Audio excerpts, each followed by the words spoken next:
اور بڑی ہی پاک دامنی کے ساتھ، عفت کے ساتھ اور بہت ہی سنت شریعت کی پابندی کے ساتھ سب کو زندگی گزارنے کی توفیق نصیب فرمائے اور اپنے محبوب بندوں میں شامل فرمائے۔ قرآن پاک کی یہ دو آیتیں جو آپ کے سامنے پڑھی گئی ہیں،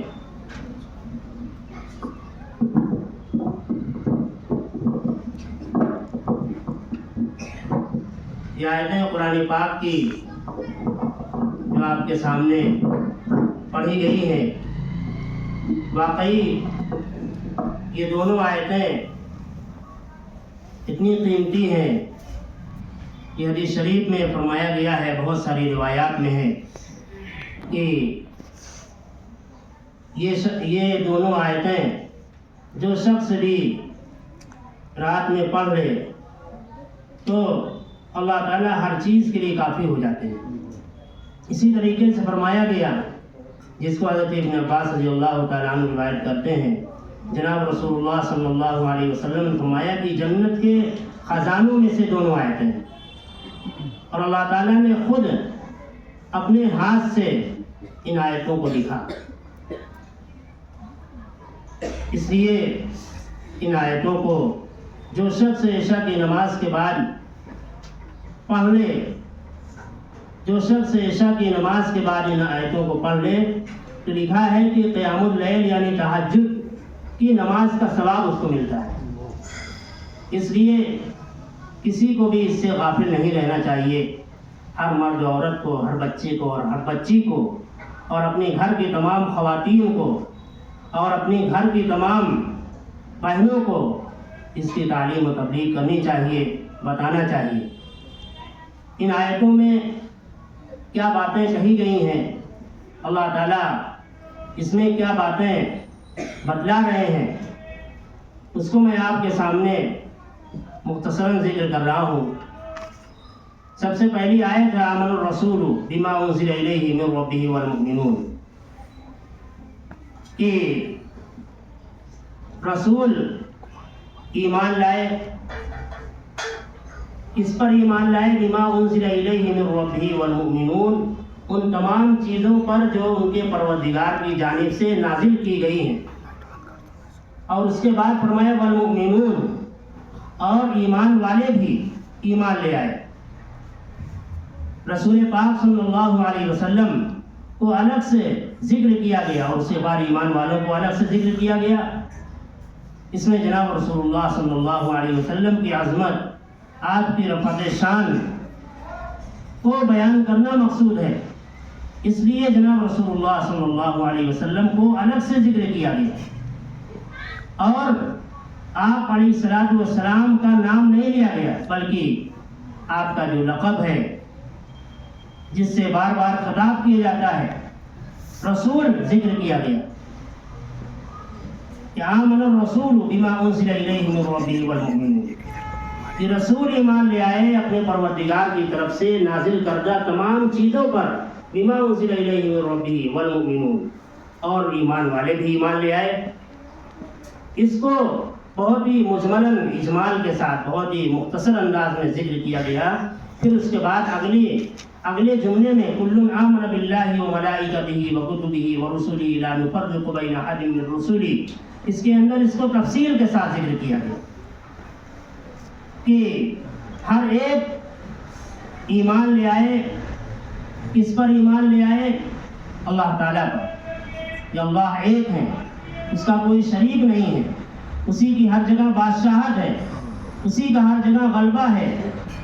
اسی کی بادشاہت آسمانوں میں بھی ہے، زمینوں میں بھی ہے، زمین کے نیچے بھی ہے، اس کی بادشاہت سمندروں پر بھی ہے، دریاؤں میں بھی ہے، پہاڑوں میں بھی ہے، ہر جگہ اسی کی بادشاہت حاصل ہے، ہر جگہ اسی کی بادشاہت ہے، ہر جگہ اسی کو کنٹرول حاصل ہے، اللہ رب العزت والجلال۔ تو سب کے سب اس بات پر ایمان لے آئے کہ اللہ تعالیٰ ایک ہیں اور ان کی بادشاہت ہر جگہ ہے،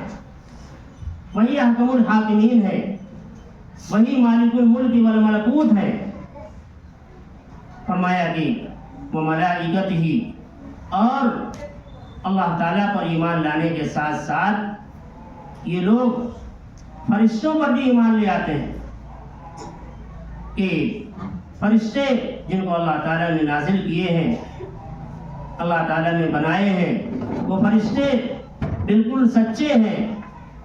بالکل برحق ہیں، اس میں جھوٹ کا کسی طرح کا کوئی شائبہ نہیں، یہ بالکل سچ بات ہے۔ اللہ تعالیٰ نے ایک مخلوق ایسے بنائی ہے جو انسانوں کی طرح کھاتے پیتے نہیں ہیں، وہ نوری مخلوق ہیں، نور سے ان کو بنایا، وہ خواہشات نفسانی سے پاک ہے، مبرہ ہے، بالکل الگ ہے اس سے۔ تو فرشتوں پر بھی ایمان لے آئے، وکتبہ، اس کی تمام کتابوں پر بھی ایمان لے آئے،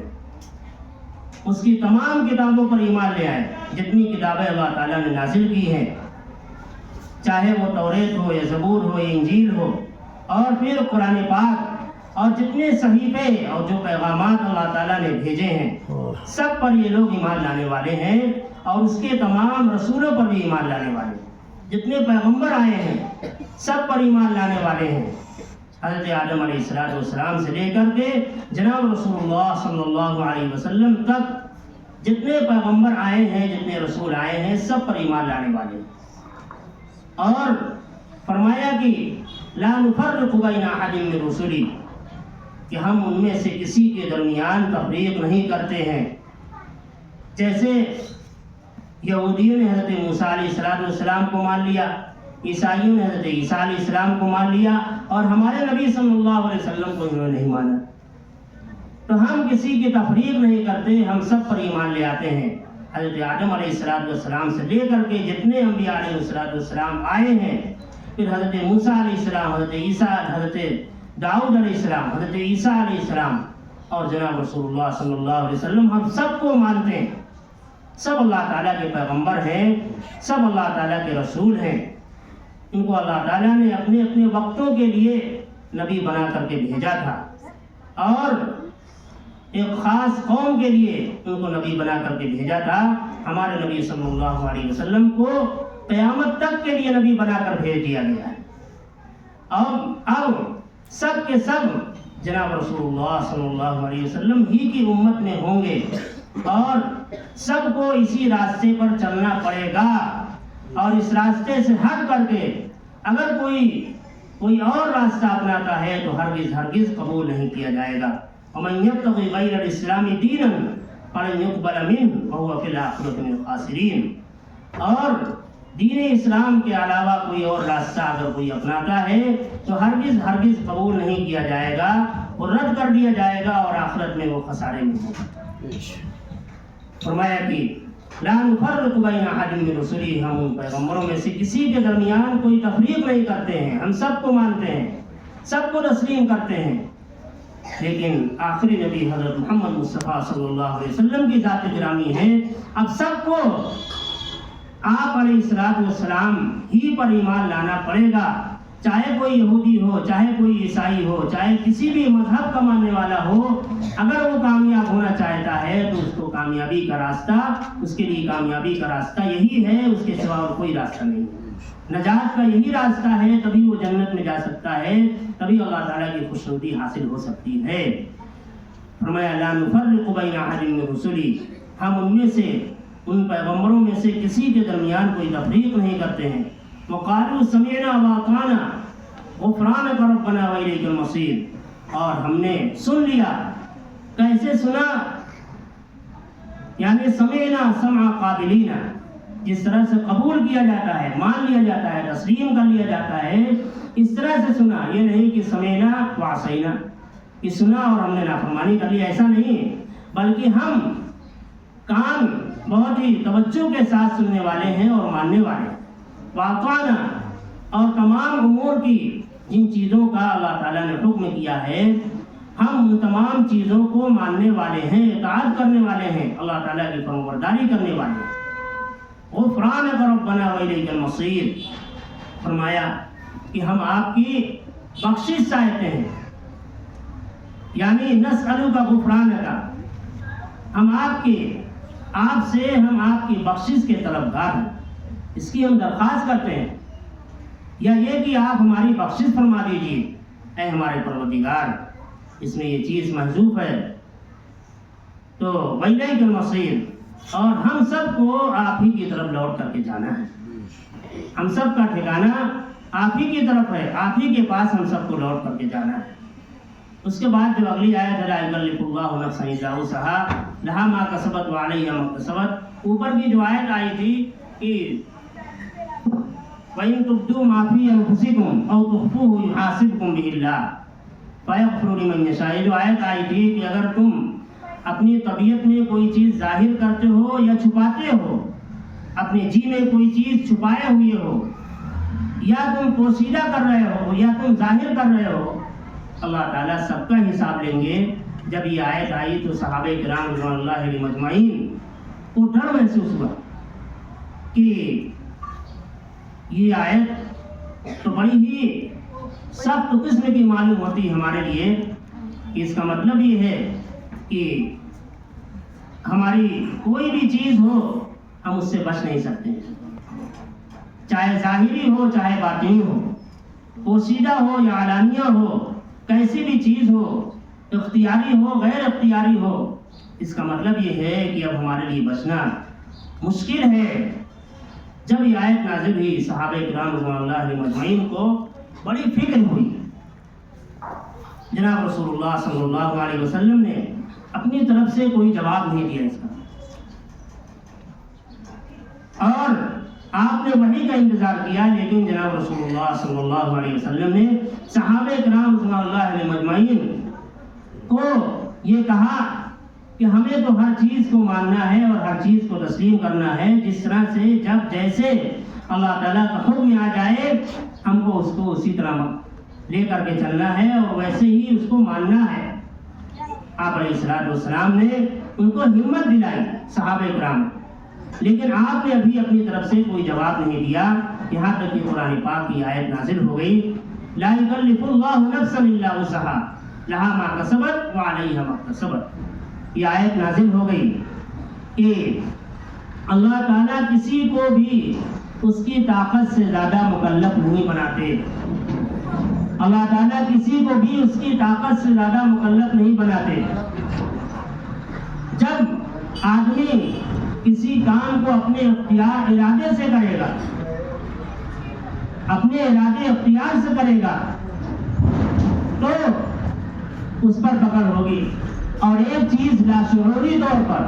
غیر شعوری طور پر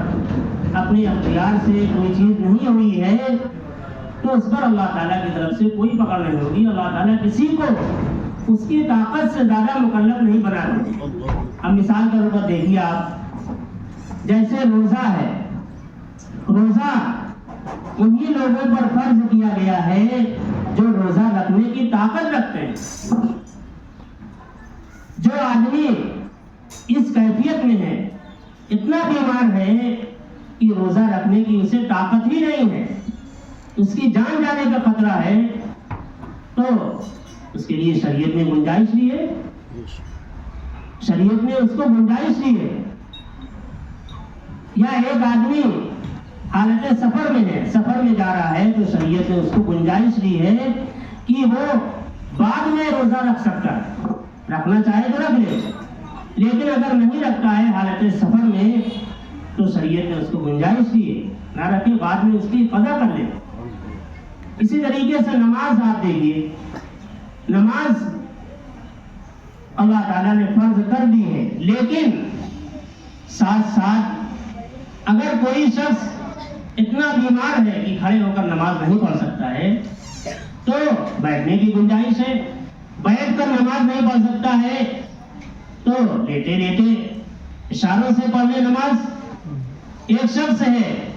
جس کے لیے وضو نقصان کر رہا ہے، پانی نقصان کر رہا ہے، اس کی جان جانے کا خطرہ ہے یا اس کی بیماری کے شدید بڑھ جانے کا خطرہ ہے تو اس کو تیمم کی اجازت دی گئی. تو لا یکلف اللہ نفسا الا وسعہا، اللہ تعالیٰ کسی نفس کو، کسی شخص کو اس کی طاقت سے زیادہ مکلف نہیں بنا. تو فرمایا کہ لا یکلف اللہ نفسا الا وسعہا، اللہ تعالیٰ کسی کو بھی اس کی طاقت سے زیادہ مکلف نہیں بناتے. یہ تو میں نے چند مثالیں دی ہیں، اس کے علاوہ بے شمار مثالیں ہیں جس چیز کو آدمی اپنے اختیار سے اپنے ارادے سے کرتا ہے اس کے بارے میں پکڑ ہوگی. جو غیر اختیاری ہو گیا اس کو آدمی کو اس کا خیال ہی نہیں ہے. غیر اختیاری طور پر کوئی چیز آ گئی ذہن میں تو ظاہر سی بات ہے ایسی چیز پر پکڑ نہیں ہوگی. فرمایا لہا ما کسبت وعلیہا ما اکتسبت، اس کے لیے وہی ہوگا جو اس نے اپنے ارادے سے کیا ہے. وعلیہا ما اکتسبت، اور اسی پر پکڑ ہوگی جو اس نے اپنے ارادے سے کیا ہے. فرمایا کہ ربنا لا تؤاخذنا ان نسینا او اخطانا.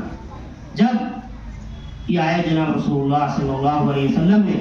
پڑھ کر سنائی تو صحابہ کرام رضوان اللہ علیہم اجمعین کو اس سے تسلی ہوئی، ان کو اطمینان ہوا. جو ان کو ڈر اور خوف محسوس ہو رہا تھا اس سے ان کو تسلی ہوئی. اس کے بعد یہ دعا کی گئی ہے ہمارے پروردگار آپ ہم سے مواخذہ نہ کریں، ہماری پکڑ نہ کریں. اگر بھول چوک ہو جائے کسی چیز میں یا چوک ہو جائے تو آپ ہم سے اس کا مواخذہ نہ کریں اور ہماری پکڑ نہ کریں. بھول چوک ہو جاتی ہے. وَلَا تَحْمِلْ عَلَيْنَا إِصْرًا كَمَا حَمَلْتَهُ عَلَى الَّذِينَ مِن قَبْلِنَا، اور ہمارے اوپر ایسا بوجھ نہ ڈالیے جس طرح سے آپ نے ان لوگوں پر ڈالا تھا جو ہم سے پہلے تھے، یہود و نصارہ وغیرہ. کہ آپ ہمارے اوپر ایسا بوجھ نہ ڈالیے کہ کما حملتہ علی الذین من قبلنا، جس طرح سے آپ نے بوجھ ڈالا علی الذین من قبلنا، ان پر جو ہم سے پہلے تھے، جو ہم سے پہلے لوگوں پر آپ نے جو بوجھ ڈالا. آپ ایسا بوجھ نہ ڈالیے اور ہمارے اوپر ایسا بوجھ نہ ڈالیے کہ جس کی ہم طاقت نہیں رکھتے. چنانچہ ان کے یہاں بہت ساری چیزیں ایسی تھیں، بہت سارے احکام ایسے تھے جو ہم دیکھتے ہیں تو بہت ہی مشکل معلوم ہوتے ہیں. کہ کپڑے پہ نجاست لگ گئی تو اس کپڑے کو کاٹنا پڑتا تھا جہاں پہ نجاست لگ جاتی تھی، یہ حکم ہو جائے. تو یہ حکم دیکھیے کس قدر سخت ہے، لیکن اللہ تعالیٰ نے وہ حکم ان کے لیے نازل کیا تھا اس وقت تک کے لیے تھا. ہماری شریعت میں اس کو منسوخ کر دیا گیا اور کپڑے پر نجاست لگ جائے تو اس کو دھو لیا جائے، پاک کر لیا جائے، کافی ہے. اس طرح کی اور بہت ساری مثالیں ہیں.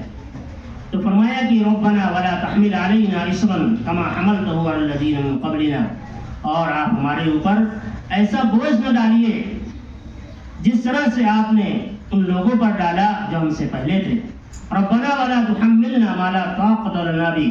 اور ہمارے اوپر ایسا بوجھ نہ ڈالیے کہ جس کی ہم کو طاقت ہی نہیں ہے. ما لا طاقت لنا به واعف عنا واغفر لنا وارحمنا، اے اللہ آپ ہم کو معاف کر دیجئے اور ہماری بخشش فرما دیجئے اور ہم پر رحم فرمائیے. آپ ہی ہمارے انت مولانا، آپ ہی ہمارے کارساز ہیں، آپ ہی ہمارے آقا ہیں، آپ ہی ہمارے مولا ہیں. ہم آپ ہی سے درخواست کر سکتے ہیں، آپ ہی ہم کو بخشنے والے ہیں، آپ ہی رحم کرنے والے ہیں، آپ ہی معافی دینے والے ہیں. آپ کی ذات کو چھوڑ کر کے ہم کہاں جا سکتے ہیں؟ انت مولانا، آپ ہمارے مولا ہیں، آقا ہیں، آپ ہمارے کارساز ہیں، کام بنانے والے ہیں. فانصرنا علی القوم الکافرین، لہذا آپ ہماری نصرت فرمائیے کافر قوم کے مقابلے، ہم کو غلبہ عطا فرمائیے، کافر قوم کے اوپر ہم کو غلبہ حاصل ہو. تو یقیناً یہ آیتیں جو آپ کے سامنے پڑھی گئی ہیں اس میں بہت ساری چیزیں ہم کو ملتی ہیں، بہت سارے احکامات ملتے ہیں اور زندگی گزارنے کا سلیقہ بھی ملتا ہے. اللہ تعالیٰ کے حکام پر چلنے کا طریقہ بھی ملتا ہے. شریعت کے اوپر استقامت اور مضبوطی کو بھی سکھلایا گیا ہے کہ ہم شریعت کے اوپر اور سنت کے اوپر، اللہ تعالیٰ کے حکامات کے اوپر مضبوطی کے ساتھ ڈٹے رہیں، جمے رہیں اور اس کو اور اللہ تعالیٰ کی مرضی کے مطابق ہم زندگی گزاریں. کہیں بھول چوک ہو جائے، کہیں خطا ہو جائے تو بھی اللہ تعالیٰ ہی سے کی طرف متوجہ، اللہ تعالیٰ ہی سے معافی کی درخواست کریں، اللہ تعالیٰ ہی سے بخشش کی درخواست کریں. اللہ تعالی ہم سب کو قرآن کے مطابق، شریعت کے مطابق، سنت کے مطابق اور اپنی مرضیات کے مطابق زندگی گزارنے کی توفیق نصیب فرمائے، اپنے احکامات پر چلنے کی توفیق نصیب فرمائے، ہر قسم کے گناہ سے ہماری حفاظت فرمائے۔ ہمارے سامنے قرآن ہو، ہمارے سامنے حدیث ہو، ہمارے سامنے شریعت کے حکام ہو۔ آپ دیکھیے کہ ساری چیزیں تفصیل کے ساتھ بیان کر دی گئی۔ قرآن پاک کے اندر ایک ایک چیز کو واضح طور پر بیان کیا گیا، کھول کھول کر کے بیان کیا گیا، ایمان کو بیان کیا گیا، عقیدے کو بیان کیا گیا ہے، اور رسول پاک صلی اللہ علیہ وسلم کے طریقے کو بتایا گیا ہے۔ گناہوں سے کیسے بچنا ہے اس کو بھی بتایا گیا ہے، کیسے استقامت اختیار کرنی ہے، کیسے جمنا ہے اس کو بھی بتایا گیا ہے، اللہ تعالیٰ کی مرضی کو بھی بتایا گیا ہے۔ جناب رسول پاک صلی اللہ علیہ وسلم نے اپنی احادیث کے ذریعے سے ان چیزوں کو صاف صاف طور پر اور کھول کھول کر کے بیان کر دیا۔ اب ہم کو کہیں پر بہکنے کی، کہیں پر پھسلنے کی کوئی ضرورت ہی نہیں ہے، کہیں ادھر ادھر متوجہ ہونے کی ضرورت ہی نہیں ہے۔ ہمارے سامنے قرآن ہے، ہمارے سامنے حدیث ہے، ہمارے سامنے قرآن کے احکامات ہیں، جناب رسول پاک صلی اللہ علیہ وسلم کی شریعت ہے۔ کسی موقع پر ہم یہ نہیں کہہ سکتے کہ ہمارے پاس اب اس کام کے لیے، فلاں چیز کے لیے ہمارے پاس کوئی تعلیم نہیں، کوئی دستور نہیں، ہر چیز بیان کر دی گئی۔ جناب رسول پاک صلی اللہ علیہ وسلم نے اپنی تعلیمات کے ذریعے سے ایک ایک چیز کو کھول کھول کر بیان کر دیا ہے۔ کوئی شخص یہ نہیں کہہ سکتا ہے کہ ہم اس موقع پر پہنچ کر کے لاوارث ہیں، ہمارے پاس کوئی تعلیم نہیں ہے، کوئی قانون نہیں، کوئی ضابطہ نہیں۔ ہر جگہ ہم کو رہنمائی کی گئی اور قیامت تک کے لیے کر دی گئی۔ دیکھیے اس زمانے میں جو باتیں کہی گئی تھی، جناب رسول پاک صلی اللہ علیہ وسلم نے کہی تھی، بہت سے لوگوں کو یقین نہیں ہو رہا تھا، اب وہ چیزیں کھل کر کے سامنے آ گئی، لوگ ان چیزوں کا یقین اب کر رہے ہیں۔ ایک وقت یہ تھا کہ سوچتے تھے کہ کیسے اعمال کا وزن ہوگا، اب اس زمانے میں دیکھیے ہر چیز کے ناپنے کا آلہ موجود ہے، ہر چیز کے تولنے کا آلہ موجود ہے۔ ہوا کو ناپ لیتے ہیں، کتنی رفتار سے چل رہی ہے، کیسی ہے، بخار کو دیکھ لیتے ہیں، ٹمپریچر پورا سردی اور گرمی کا دیکھ لیتے ہیں، ہر چیز کو ناپ لیا جاتا ہے، ہر چیز کا وزن کر لیا جاتا ہے۔ اب اس زمانے میں جو باتیں لوگوں کو ایسی معلوم ہو رہی تھی کہ بالکل ہی اچھوتی ہے، یہ کیا باتیں کہہ دی گئی ہے، بڑی اجنبی سی ہے۔ اب اس زمانے میں جب اور ترقی ہوئی، لوگوں نے ترقی کی، سائنسی ایجادات ہوئی، اس نے آ کر کے اور زیادہ اس کی تصدیق کر لوگوں کے سامنے کھل کر کے آ گئی۔ اس لیے ضرورت اس بات کی ہے کہ ہم ہر موقع پر اپنا اسوہ اور نمونہ رسول پاک صلی اللہ علیہ وسلم کو بنائیں، اپنا آئیڈیل و نمونہ ازواج مطہرات کو بنائیں، حضرت سودا کو بنائیں، حضرت صفیہ کو بنائیں، حضرت حفصہ کو بنائیں، حضرت عائشہ کو بنائیں، آپ کی جو ازواج مطہرات ہیں ان کو بنائیں، آپ کی صاحبزادیوں کو بنائیں، حضرت خنسہ کو بنائیں، حضرت سمیہ کو بنائیں، حضرت زینیہ کو بنائیں۔ یہ ہم سب کے لیے ہم کو یہ طریقہ دیں گے، بتائیں گے کہ ہم کو کیسے چلنا ہے، ہم کو کیسے زندگی گزارنی ہے۔ انہوں نے زندگی گزار کر کے دکھا دی، زندگی گزار کر بتا دی ہے کس طریقے سے وہ ایمان پر ثابت قدم رہی، کس طریقے سے وہ ایمان پر جمی رہی، ڈٹی رہی، اور انہوں نے اپنی بچوں کی کیسی تربیت کی، ساری چیزیں انہوں نے کھول کھول کر کے بتائی۔ ان کے اخلاق، ان کے عادات، ان کے کردار، ان کی ساری چیزیں کتابوں میں موجود ہیں۔ اب ان کو پڑھیے، حکایات صحابہ کو پڑھیے، صحابہ کے واقعات کو پڑھیے، صحابیات کے واقعات کو پڑھیے، ان سے ہم کو سبق ملتا ہے، ہم کو رہنمائی ملتی ہے، اور ایمان اور عقیدے کے اندر پختگی آتی ہے، اور ہر موقع پر ہم کو ڈٹنے کا، استقامت کا سلیقہ ملتا ہے، جمنے کا سلیقہ ملتا ہے، ہم کو رہنمائی ملتی ہے۔ اللہ تعالیٰ مجھے بھی اور آپ کو سب کو ان باتوں کو سمجھنے کی اور عمل کرنے کی توفیق نصیب فرمائے، اور اپنی فرمانبرداری کے ساتھ ہم سب کو زندگی گزارنے کی توفیق نصیب فرمائے۔ جن بچیوں نے پڑھا ہے، جن بچیوں نے سیکھا ہے، اور جو بچیاں باقاعدہ عالم بن گئی ہیں، بہت ہی مبارکباد کی مستحق ہیں، اور جن لوگوں نے ان کے اوپر محنت کی ہے واقعی بہت ہی مبارکباد کے مستحق ہیں۔ اور خاص طور پر قاری صادق صاحب اور ان کے جو رفقا ہیں مستقل اس میں لگے ہوئے ہیں، ایسے ماحول میں جبکہ ہر طرف شرور و فتن کا عروج ہو رہا ہے، ہر طرف شرور و فتن کا غلبہ ہو رہا ہے، پریشانیاں ہیں، قدم قدم پر پریشانی ہے، موڑ موڑ پر پریشانی ہے، مدرسے کو چلانا مشکل ہو رہا ہے۔ ایسے وقت میں واقعی فرمایا کہ بہت ہی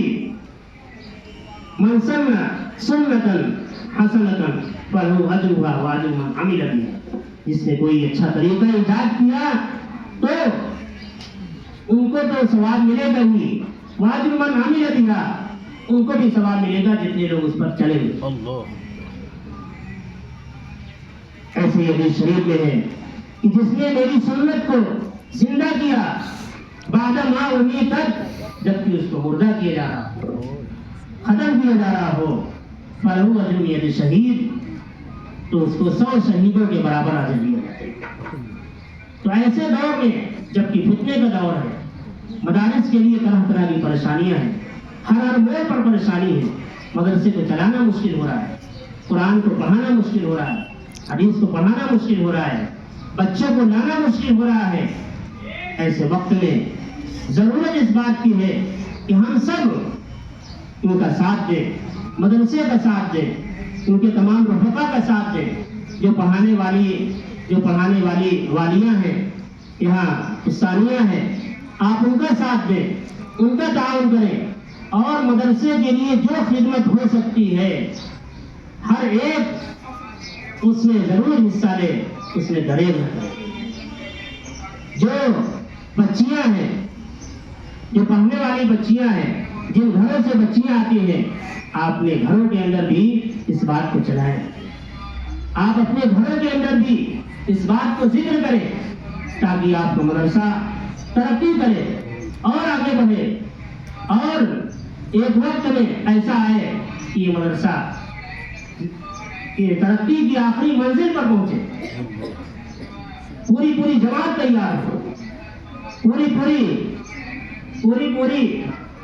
عالمہ یہاں سے تیار ہو، پوری کھیت تیار ہو بچیوں کی، جو قرآن سے آراستہ ہو، سنت شریعت سے آراستہ ہو، حدیث کی تعلیم بھی ان کو حاصل ہو، تو جب وہ اپنے گھروں پر جائیں گی تو ان کے ذریعے سے نہ جانے کتنے بچے اور بچیاں قرآن سنت کی تعلیم کے اندر مضبوط ہوں گے، پختہ ہوں گے، اور گھر کا ماحول صحیح ہوگا، باہر کا ماحول صحیح ہوگا۔ جب گھر کا ماحول صحیح ہوگا تو گھروں سے ہی تربیت ملتی ہے۔ ہمارے حضرت مفتی عبید نوری صاحب بار بار یہ فرماتے ہیں کہ تربیت تو گھر سے ملتی ہے، ماں باپ جیسی تربیت کرتے ہیں تو بچے اسی میں چلتے ہیں۔ تربیت گھر سے ملتی ہے، تعلیم اساتذہ دیتے ہیں، جو استاد ہوتے ہیں وہ تعلیم دیتے ہیں، اور تربیت وہاں پہ ہوتی ہے گھر پہ، اور اصلاح بزرگوں کے یہاں ہوتی ہے، بزرگان دین اصلاح کرتے ہیں۔ تو ابھی سے اس بات کی آپ فکر کریں، اللہ تعالیٰ آپ کی ہمت کو، آپ کے جذبے کو اللہ تعالیٰ سلامتی عطا فرمائے اور اس کے اندر استقامت نصیب فرمائے۔ تمام لوگ جو یہاں پر جمع ہوئے ہیں، مدرسے کے مخلصین ہیں، محبین ہیں، معاونین ہیں، یا جو لوگ اپنے مشورے سے اس مدرسے کو آگے بڑھانے کی فکر کرتے ہیں، اللہ تعالیٰ سب کی عمروں میں برکت عطا فرمائے، سب کو ہر طرح کی ترقی عطا فرمائے، تمام تصور فتن سے حفاظت فرمائے۔ وآخر دعوانا الحمدللہ۔